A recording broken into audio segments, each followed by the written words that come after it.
Debat perdana dari ketiga calon wakil presiden kurang dari 2 hari lagi atau 2 hari lagi atau Jumat besok. Nah, kemudian apa sebenarnya yang paling dinantikan oleh warganet jelang debat calon wakil presiden? Kita akan bahas bersama dengan analis senior media sosial dari Drone Emprit. Ada Mas Rizal Nova Mujahid. Selamat sore, Mas Nova. Selamat sore Mbak. Mas Nova, jelang debat makin banyak tentunya yang dibahas ya di media sosial soal debat cawapres. Tapi topik apa yang paling atau mostly paling banyak diperbincangkan di media sosial, Mas Nova? Ya, menjelang debat ini sebenarnya banyak sekali yang dibicarakan oleh publik ya. Dan dari sekian banyak itu sebagian besar membicarakan tentang Gibran. Jadi kalau kita lihat persentase, kalau kita lihat volume perbincangannya antara Gibran dengan cawapres lainnya, itu hampir 2 kali lipat Gibran lebih tinggi dari, bukan hampir, tapi lebih dari 2 kali lipat lebih tinggi dari cawapres lainnya. Mhm. Mohaimin Iskandar di urutan kedua dengan 100.000 lebih perbincangan, lalu Gibran 260.000 lebih perbincangan hanya di Twitter saja. Nah, lalu kalau dilihat apa saja sih yang dibicarakan oleh publik tentang Gibran, Caimin dan Pak Mahfud ini, beberapa temanya ya beberapa tentang, kalau tentang kita bicarakan yang lebih lebih besar dulu ya volumenya. eh, Mas Gibran itu banyak dibicarakan terkait dengan beberapa katakanlah blunder gitu. Blunder-blunder yang dilakukannya dalam beberapa hari terakhir. Seperti misalkan tentang apa asam asam folat itu di terus itu, lalu ke Gibran yang menjatuhkan IKN untuk anak SMK itu terus oleh publik di media sosial. Lalu kalau tentang Caimin, sebagian besar publik juga berbicara tentang, ada juga yang belum dari Caimin, membicarakan tentang subsidi BBM itu ya, katakan BBM itu terus diangkat oleh Pak oleh publik tentang Caimin. Tapi sebagian besar publik ketika membicarakan tentang Caimin itu mengharapkan, mereka nggak sabar nih menanti kehadiran Caimin. Begitu juga pada Pak Mahfud, mereka nggak sabar menantikan Pak Mahfud tampil di acara capres cawapres mendatang. Tentu saja kalau topik-topik tentang Pak Mahfud itu sebagian besar berkaitan dengan Oke. performanya di pemerintahan. Mas Nova, sorry saya potong. Sebenarnya kami agak kurang jelas mendengar suaranya Mas Nova, tapi kan tadi yang disampaikan Mas Nova yang paling banyak disebut di media sosial cawapres itu adalah Gibran ya, Gibran Rakabuming Raka. Ada dua topik soal blunder dan kemudian juga Gibran yang membahas soal IKN. Blundernya itu kan adalah pada saat debat ya, debat calon presiden, debat perdana. Ya. Tapi kalau untuk topik secara umum soal jelang debat cawapres, apa sih yang paling banyak dibahas publik di media sosial? Kebanyakan memang masih, kalau kita akan yang ketiganya, kebanyakan tentang visi misi yang dinilai masih belum jelas. Ini disampaikan oleh para capres, para cawapres maupun para pendukungnya ya, para pendukungnya itu tentu saja itu masih menjadi perhatian publik tentang visi misi dan program-program kerja yang nanti akan mereka tawarkan. Selain itu, yang kedua adalah tentang gimmick-gimmick, tentang cara mereka menyampaikannya itu juga paling banyak dibicarakan untuk ketiga-tiganya. Dan secara khusus kalau kita lihat per setiap kandidat tadi, itu tadi ada yang bicara tentang blundernya untuk cawapres nomor 2, lalu juga blunder dan programnya untuk cawapres nomor 1. Juga kalau cawapres nomor 3 kebanyakan menanti betul ini apa yang akan dihadirkan oleh cawapres 03 pada saat debat cawapres mendatang, gitu Mbak. Oke, kalau untuk masing-masing media sosial seperti di X atau di Twitter, kemudian juga di Instagram, di TikTok, paling banyak itu dibahas di mana soal debat cawapres ini di masing-masing platform? TikTok secara volume lebih tinggi daripada volume percakapan di Twitter maupun di Instagram, apalagi di Facebook. TikTok Lagi-lagi itu TikTok secara ya? volume lebih tinggi. Lagi-lagi TikTok. Tapi lagi narasi atau suara yang diangkat di TikTok sebagian besar memang tidak terlalu serius ya Mbak ya. Kalau saya lihat ada yang berbicara masih tentang gimmick gitu, tentang apa saja harapan-harapan pada capres 02, 01, juga 03 dan seterusnya.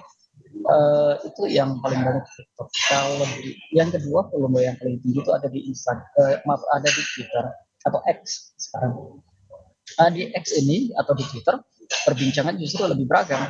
Ada diskusi di sana, diskusi tentang visi misi, diskusi tentang program, diskusi tentang kemampuan atau keraguan atas kemampuan para cawapres untuk menyampaikan program-programnya pada saat debat mendatang. Itu saya kira volume, kalau dilihat dari volume yang paling besar itu TikTok, Twitter, lalu seterusnya Instagram dan Facebook. Gitu. Oke. Kalau untuk sentimen media sosial ke masing-masing paslon atau ke masing-masing kandidat cawapres? Oke. Konsisten Mas Gibran ini dari sejak 28 dari sejak pendaftaran, sejak kampanye dimulai sampai sekarang dia konsisten paling tinggi sentimen negatif. Dalam 1 minggu terakhir, tanggal 13 sampai tanggal 19 kemarin, Gibran adalah satu-satunya cawapres yang meraih perolehan sentimen negatif di atas 30%. Sentimen negatif ya Mas? Sentimen negatif 39% hanya di Twitter saja. Positifnya memang juga cukup tinggi 48%.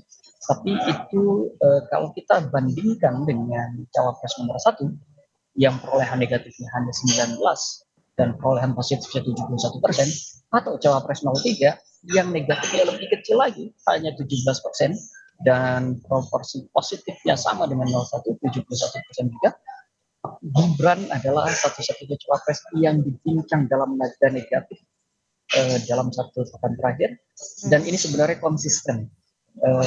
Perbincangan negatif terhadap Gibran ini hampir selalu di atas 20% dan dalam seminggu terakhir di atas 30%. Oke. Karena Mas Nova sudah sebut data, Drone Empire juga punya data ya. Kita mau juga sambil tampilkan sambil kita lihat bersama. Ini soal analisa emosi dari calon wakil presiden nomor urut 1. Kita lihat dulu. Di sini soal bisa dijelasin nggak Mas dari gambar yang sedang ditampilkan ini tentang tampilan Anies Muhaimin? Ya, ini data dari tanggal 13 sampai 19 kemarin. Dari tanggal 13 sampai 19 kemarin kita mengumpulkan dan menilai percakapan publik di Twitter khususnya. Emosi tertinggi terhadap Muhaimin itu adalah emosi senang, joy. Dia senang atas tampilan Anies kemarin yang dianggap Muhaimin dan Anies itu cukup kompak ya, ketika selesai dia langsung salaman, ketika pakai gimmick itu juga Pak Muhaimin di belakang mengikuti dan seterusnya. Itu netizen senang. Jadi ada sumbangsi Anies Baswedan dalam perbincangan tentang Anies Muhaimin. Selain itu, Pak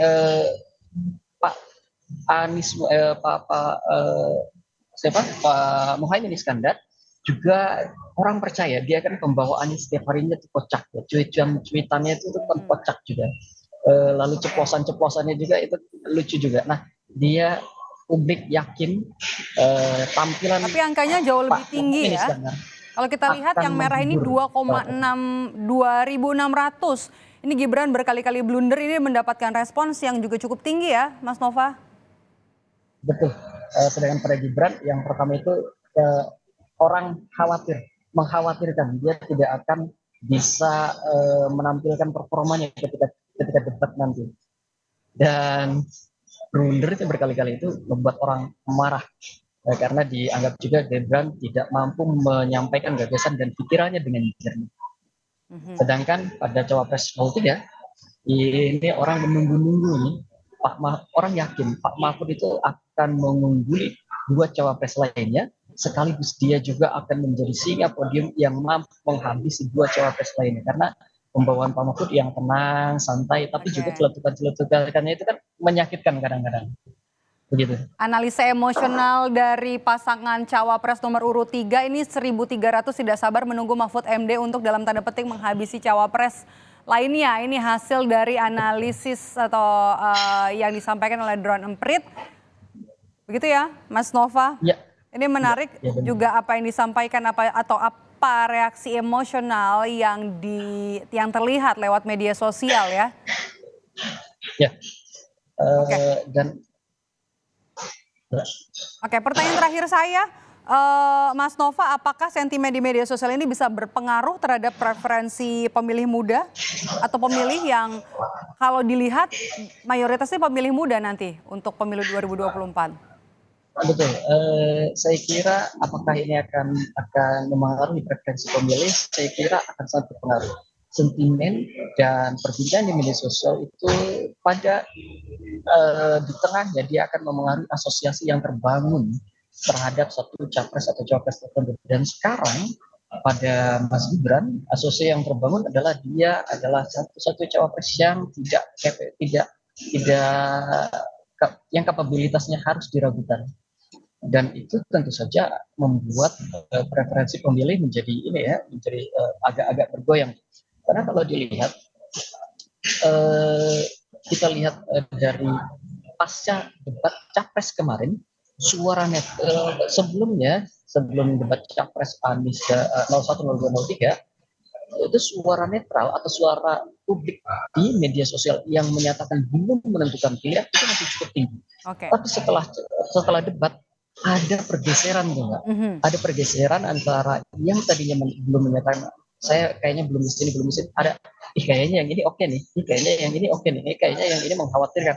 Nah, ada suara-suara seperti itu dan sudah ada mulai pergeseran dukungan. Oke. Saya kira hal yang sama akan terjadi juga pasca debat cawapres nanti. Itu baru debat capres ya. Bagaimana nanti dengan debat calon wakil presiden? Apakah nanti migrasi suara juga atau preferensi masyarakat yang belum memutuskan pilihannya nanti sudah kemudian bergeser? Terima kasih sudah bergabung bersama kami di dialog hari ini di program Rumah Pemilu, Mas Rizal Nova Mujahid selaku analis senior media sosial dari Drone Emprit. Sehat selalu, Mas Nova. Terima kasih Mbak.